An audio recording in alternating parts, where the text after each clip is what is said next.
cuisinières murmuraient qu'elles avaient parfois remarqué un goût étrange, trop lisse, presque artificiel. Dans certaines maisons, on raconta que les enfants avaient eu des douleurs après avoir mangé le poulet, mais les symptômes étaient passés trop vite pour qu'on s'en inquiète. Désormais, chaque souvenir ressurgissait avec une force inquiétante. On commença à regarder la boutique avec d'autres yeux. Les allées et venues nocturnes de certains camions attirèrent l'attention.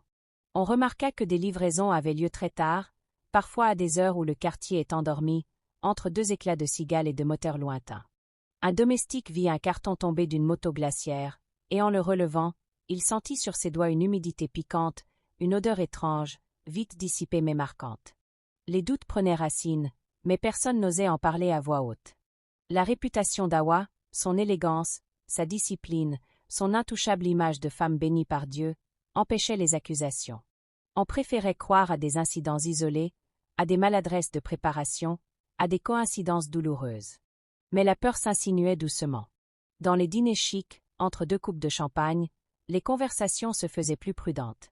On chuchotait qu'il fallait peut-être éviter le poulet pendant quelque temps, qu'il valait mieux se tourner vers d'autres viandes, au moins jusqu'à ce que la tempête passe.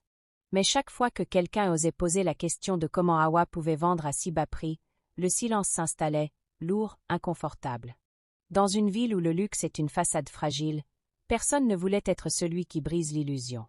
Pourtant, le malaise grandissait, palpable comme une chaleur enfermée dans les murs. Certains commençaient à remarquer que l'odeur de menthe et de propreté dans la boutique couvrait peut-être autre chose. Les regards se posaient plus longtemps sur la chambre froide, derrière la porte vitrée, comme si elle cachait un mystère que personne n'avait eu le courage d'explorer. Les enfants malades, leurs vomissements de sang, ces images revenaient sans cesse dans les esprits, mêlées à la douceur trompeuse du sourire d'Awa. Dans les prières du soir, les familles demandaient la protection contre ce qui semblait invisible et pourtant si proche, et les plus anciens murmuraient que quand un prix est trop bas dans une ville de luxe, c'est que quelqu'un paie à ta place dans l'ombre. Ainsi, ce qui paraissait une bénédiction devint une source de doute, mais les sachets continuaient de s'écouler, car le confort est plus fort que la peur quand il s'installe dans les habitudes.